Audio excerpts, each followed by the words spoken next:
You are listening to the 90 Days Later podcast with Anna Charles, episode 216. Welcome to the 90 Days Later podcast, where we talk about what really happens when you take a break from drinking. And it turns out to be the best thing you've ever done. I'm Anna, coach to high achievers who are done waking up with regret and ready to feel in control around alcohol. If you've ever wondered what your life could look like with less wine and more you, you're in the right place. Hello everybody and welcome back to the podcast. How are you all doing? I hope you are well. I've been having so much fun watching the curling at the Winter Olympics. Never thought I would, and I'm not really into sports watching, but I kind of caught it late one night and it's kind of really interesting. So there you go. You never know what's out there. All right, so today we are going to be talking about a really fun emotion.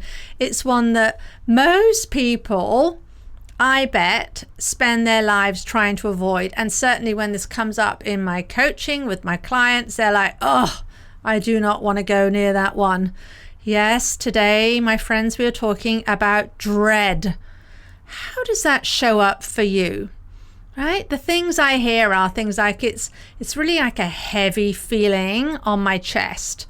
Or maybe it's the before you do the thing. I have a friend and an ex-neighbor who every time before we had to do anything, whether it's from, don't know, go out for a walk or if something you didn't want to do, is like, he makes this noise.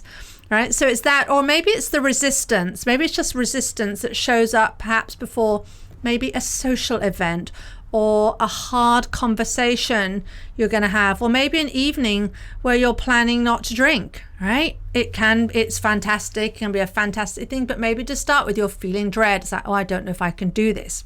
And here's what I want you to hear right from the start of this episode, right? This really just want to get down to it here. You do not need dread to disappear or to not be present in order to live your life the way that you want to. You do not need to feel confident, calm, or ready first, right? You just really need authority over the emotion. We can get agency and authority over our emotions, even the negative ones, and especially, in fact, I would offer the negative ones. So let's talk about what that actually means, having authority over the emotion, specifically the emotion of dread. Okay, so backing up a little here. Dread is an emotion or a feeling. I use those two words interchangeably. It is not a warning. It is not a sign you are doing something wrong. And it is definitely not proof that you aren't capable and you can't do this. Right? Dread usually shows up when you're doing something new. That's my experience. Right? It's something unfamiliar, something that breaks an old pattern. So for instance, maybe a silly little example, but there's a place up the road. My husband and I discovered they do nightly quizzes and we're just here temporarily. We love quizzes and we were going to this other place. We thought, maybe we'll try this one tonight. And stepping in the door, I felt a little sense of dread. Right? I don't know the people. I don't know how this works. I don't know if we're going to be any good. I don't know. Full of dread, right? For something as what you might say as small as going in to do a quiz. So if you're feeling that because you're going to your first social engagement and you're going to just have maybe no drinks there, or maybe you've been out socially and you're coming home and you've decided I'm not going to have any drinks when I get home, you might feel some dread at the idea of this, right? Because it's unfamiliar.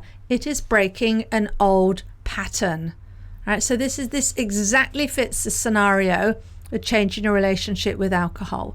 Other examples, you might feel dread before a dinner party where you know everyone is going to be drinking and you're planning not to.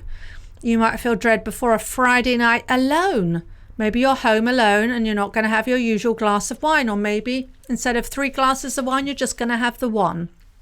Maybe you feel some dread before telling your husband or your wife or your friends that you're not going to be drinking tonight.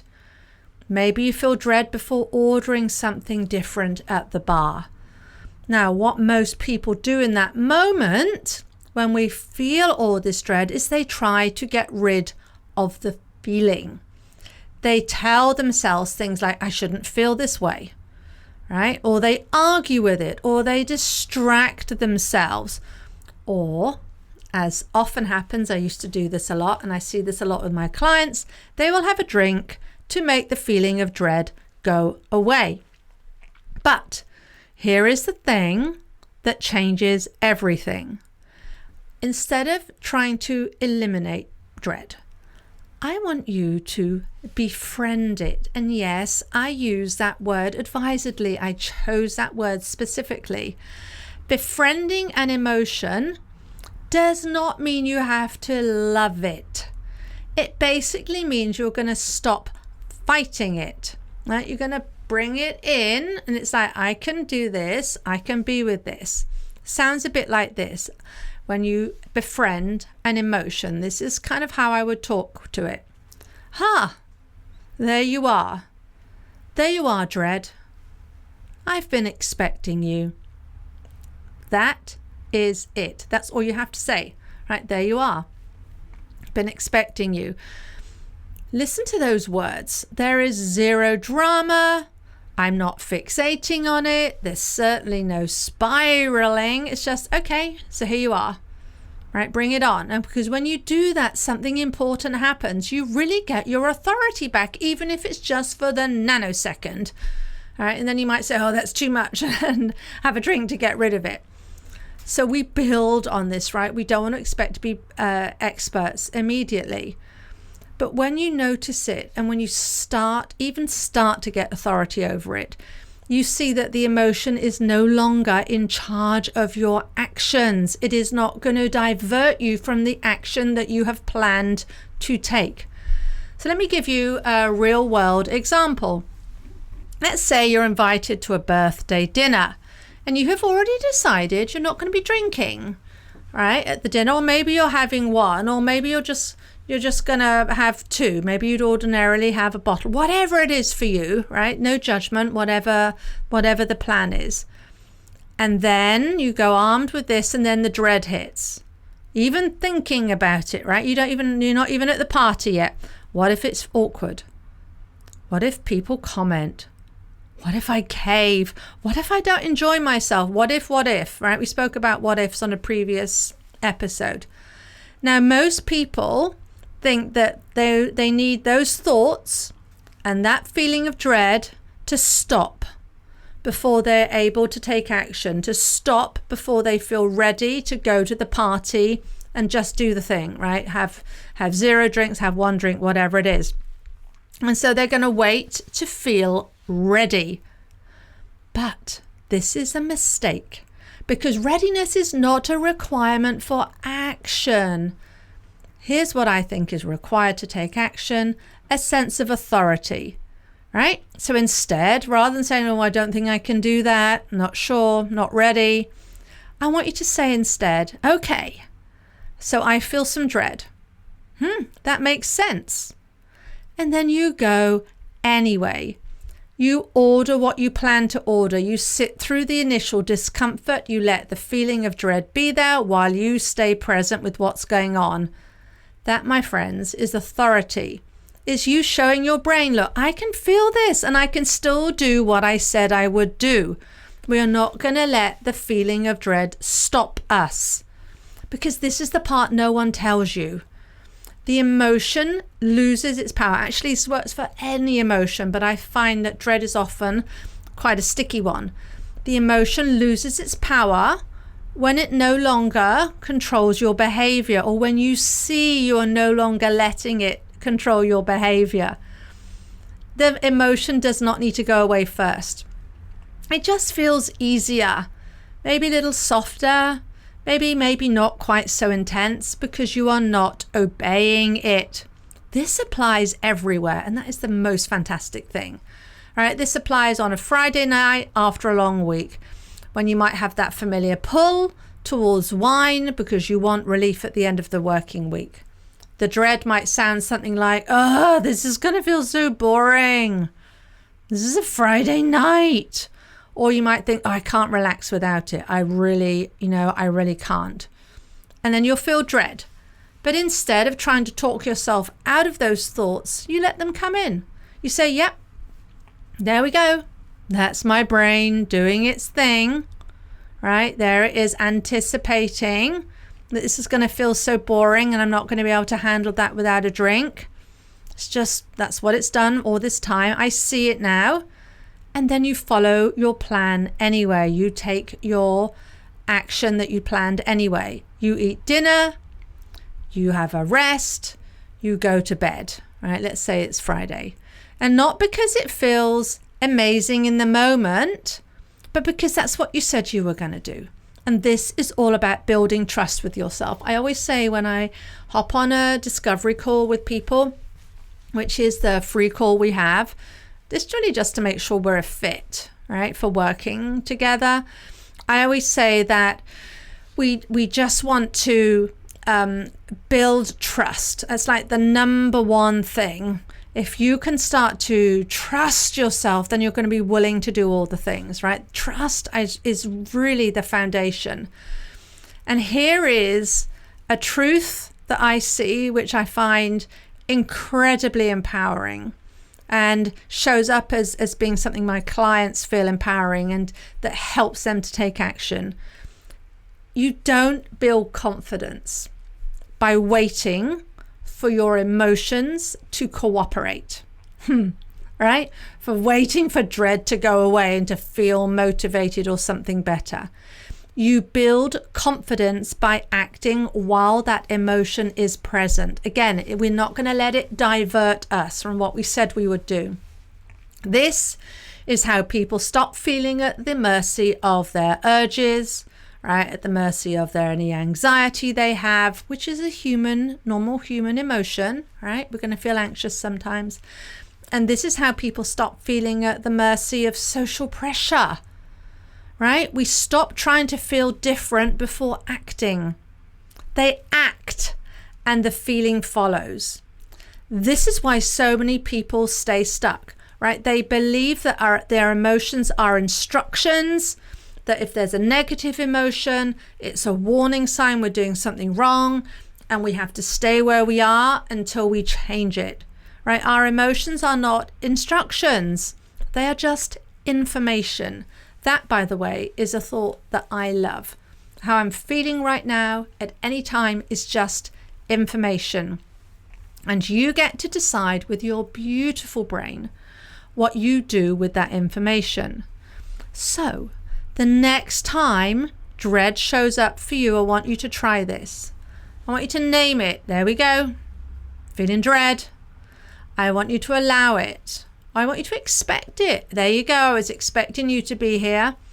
And then we're just going to take dread with you. You're going to go to the dinner, even if you feel dread. You're going to have the conversation, even if you feel dread.